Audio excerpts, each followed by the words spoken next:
Our first guest tonight is a United States Senator from Vermont and a former presidential candidate. Please welcome back to the show our friend, Senator Bernie Sanders. How are you, Senator? I'm waving with my left hand. How's that? Good. See? We've got a good Zoom connection with you. That's a great sign. And may I just say, we've commented on it at our show before. I'm a big fan of your backdrops. They're always very nature-themed. They're very pleasant. And in these trying times, I feel like they bring a little calm to the proceedings. And also, we're trying to get people to come visit us here in the state of Vermont. That's how beautiful it is. Very, very nicely done. You are no stranger to the importance of voter turnout. One of your first elections as the mayor of Burlington, Vermont. True story, you only won by 10 votes. Is that correct? After a recount, that's right. So I think that, one of the reasons that many are optimistic about former Vice President Biden's chances is that young voters, a lot of the voters that powered your campaign, are going to vote for Joe Biden. What would you say to anybody today who is still on the fence? Well, Seth, let me just say this, that the younger generation in America today, and we should all be proud of that as parents, is probably the most progressive generation in the history of this country. It's a generation that's anti-racist, anti-sexist, anti-homophobia, anti-religious bigotry. And it appears that they are finally beginning to vote in large numbers. In Texas and in Georgia, young people are coming out in droves, which could have a significant impact on traditional Republican states. And that's true all over this country. So that, I think, is a great thing. And by the way, it will go beyond this election. I think it's transformative for American society if young people get deeply involved in the political process, and we are seeing that. In terms of what I would say to people who are still undecided, look, the election essentially is about two things. If you feel comfortable about having and continue to have a president who is a pathological liar, a president who does not believe in the Constitution or the rule of law, and a president who does not believe in science. And when you don't believe in science, you cannot address the pandemic that we're seeing today, where the United States now has the highest per capita death rate for COVID-19 of any major country on earth. You cannot address the existential threat of climate change unless you believe in science. Trump does not. Biden does. And the other point that I would make that goes beyond Donald Trump, and that is we need a government that begins to pay attention to a working class in America today that is in very, very serious trouble. Unemployment very high, wages very low, 90 million people uninsured or underinsured. People cannot afford the prescription drugs they need. Kids cannot afford to go to college or are leaving school deeply in debt. 18 million families spending half of their limited income on housing. So we have got to begin addressing the major crises facing working families in this country. Trump certainly has not done that. Biden will begin to do that, and that's terribly important. So I think those are the basic reasons why people have got to get out and vote for Biden. I think you would probably admit that the Democratic Party got away from the working class a little bit. This was a far more reliable bloc for the Democratic Party, maybe in the 50s and the 60s than it is today. Say that in a Biden presidency, should it come to pass, what would you encourage him to do to bring the Democratic Party back to serving the working people in this country? Well, Seth, you're making a very important point that is not made often enough, to be honest with you. And that is, I think it is fair to say that in many ways, the Democratic Party has become a party of the coastal elites, folks who have a lot of money, upper middle class people, who are good people, who believe in social justice in many respects. But I think for many, many years, the Democratic Party has not paid the kind of attention to working class needs that they should have.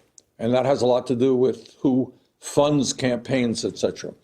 So I think what we have got to do, and let me just tell you, we are working right now, as the United States Senator from Vermont, I am working on a 100-day program to get the Democratic Party, if we gain control over the Senate, to start bursting out of the blocks in an effort to protect working people. So what do we have to do? First of all, immediately, we have to do what Mitch McConnell has not done, and that is pass a very substantive COVID-19 emergency relief bill to help the millions of people who are unemployed, who have lost their income and lost their health care. And that means that $600, an extension of that $600 supplement to unemployment.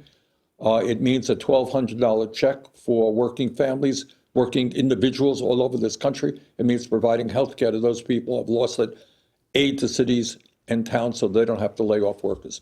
Second of all, we need to raise the minimum wage to a living wage, at least $15 an hour.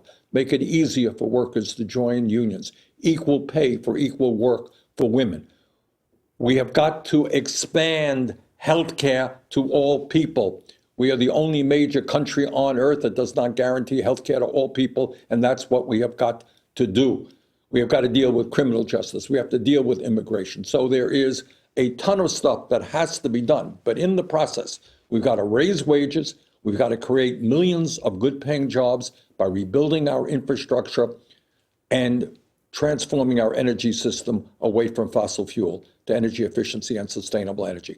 But apropos of what you said, if the Democratic Party does not stand firmly for working families and have the courage to take on the drug companies and the insurance companies and the big money interest, shame on them.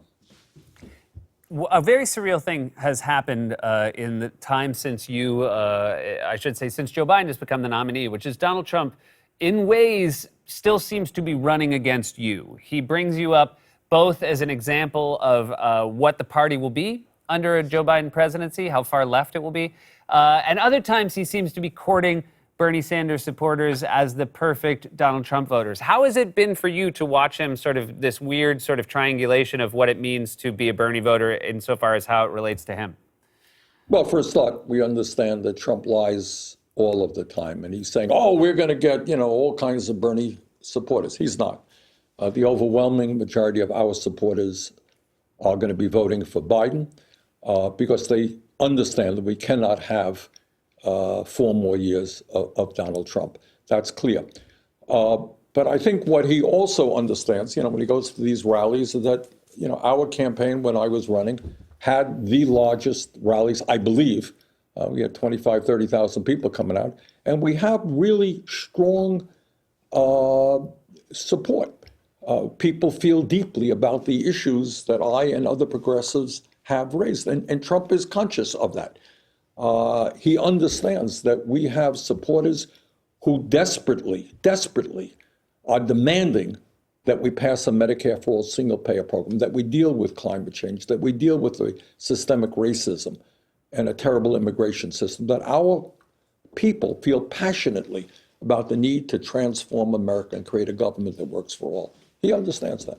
The last thing I want to ask you, in the years since you've become sort of more of a national figure with your presidential campaigns, I think one of the things that people maybe would have expected least is how you've become close with, friends with Dua Lipa, Halsey, Cardi B, Killer Mike. We obviously have talked about your young support. Were you familiar with these artists 5 years ago? Now, you're not going to tell anybody, right? If I give you the promise, answer. this is all just off air. between you and me, right? No, I was not. But I will tell you this, just talking to Dua and to other of these young singers, I find them to be extremely bright and extremely engaged. And they understand. In terms of Dua, I was looking, at Instagram. Her songs have like 500 million views. Could you believe that? 500, we got very excited if we got 2 million views. It's 500 million views all over the world. And what she and the others, Halsey and others, understand that it's important to use their fame and the kind of support they have to bring young people into the political process. And I think that that's a beautiful thing. Well, it is. They're some of my favorite conversations to watch. And it's also wonderful to be on the other side of a conversation with you as well. Thank you so much for being here, Senator. My pleasure.